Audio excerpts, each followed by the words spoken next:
In this video, I'm going to show you how you can work with Visual Studio Code with a setup with Live Server and a plugin called Prettier, how to work basically with your HTML files in a workspace. So first I create a new file, choose start a new file, then click select language and write HTML to select HTML. Start writing all your HTML tags. So start with doc type and you can see it comes up with suggestions for you. Then go ahead and make HTML. And then within the HTML, make your head section. Make your head section have a title section and give it a title. I'm just going to write this in Danish, which is side 1, which is page 1.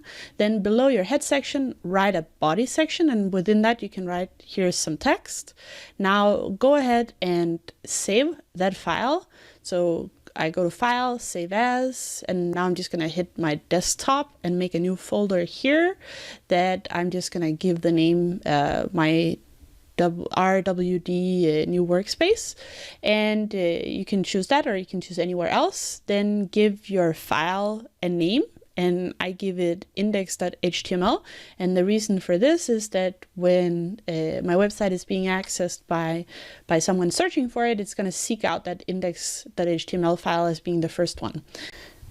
Now you can see over here on the left that I have my index file open, but you can see that I don't have a workspace associated with this. So in order to do that, I need to set my workspace, and I go into File, then choose Add Folder to Workspace, and I go ahead and I go find that workspace folder that I just created, select that and then hit Add. And now you can see all the files. Index is listed twice. It's listed as one of the open files, but it's also listed in the My Workspace folder. And every file that I add to this folder is now going to show up in the workspace.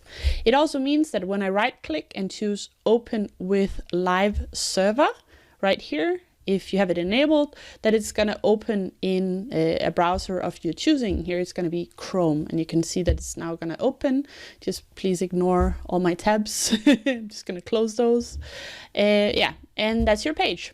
Pretty boring. But now if you update it in the code section, I'm just going to split the screen so that you can see I have both here.